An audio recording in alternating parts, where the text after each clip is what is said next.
Zdemolované obecné vodovody, pretrhnuté hrádze, zaplavené prístupové komunikácie, dediny odrezané od sveta, na viacerých miestach 3. stupeň povodňovej aktivity.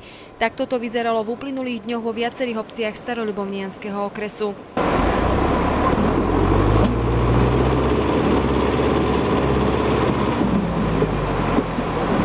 Len o niekoľko kilometrov ďalej museli v stredu večer z miestnej osady evakuovať všetkých jej obyvateľov pre vysoký stupeň ohrozenia. Núdzovým príbytkom sa im na celú noc stal miestny kultúrny dom.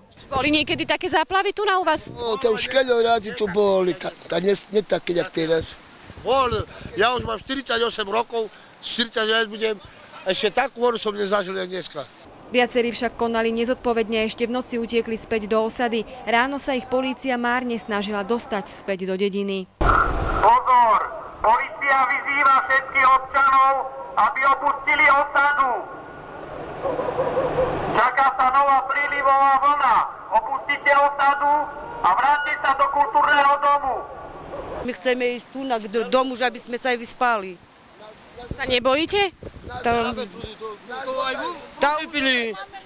Tá už aj vydržíme už dajak. Nám voda nespraví nič tam. My bývame tam až hore. Tam nebude nám nič robiť.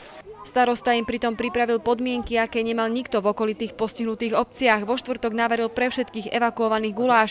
Tí si ale podľa obyvateľov zrejme mysleli, že nejde o výnimočný stav, ale o luxusnú dovolenku. Postaral sa, čo len čaji dávali. Môžem povedať, správne len čaji dávali. Po my sme kúpili všetko, rožky, také chleby, maslo, všetko mi kúpili pri deťoch, keď mali. Ideme im navariť guľašik a čajík, kávu. Sme vyhlasili, že by ľudia poskytli nejaké šatstvo a tak.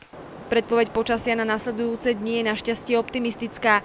Mraky síce odídu, no bolesť v srdciach mnohých ľudí zostane už na veky.